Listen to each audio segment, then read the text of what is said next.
Hi friends, నేను advocate NVR Lakshmi Rajani alias PSS Devi, AP high court and Kakinada court and Peddapuram court, free legal service for ladies. నన్ను contact చేయాలనుకుంటే నా number వచ్చేసి 9704491299.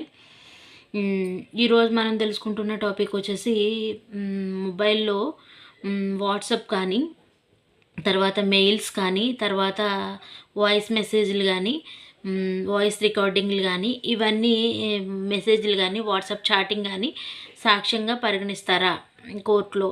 అంటే సాక్ష్యంగా చూపించచ్చా? ఖచ్చితంగా చూపించచ్చండి.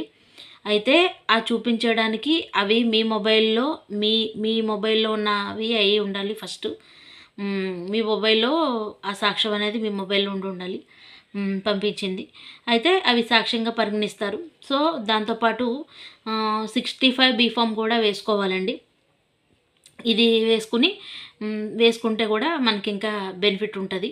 సో ఖచ్చితంగా కాల్ రికార్డింగ్స్ కానీ, మెసేజ్లు కానీ, ఈమెయిల్ కానీ, వాట్సాప్ చాటింగ్ కానీ సాక్ష్యంగా అయితే పరిగణిస్తారు కోర్టులో. Thanks for watching.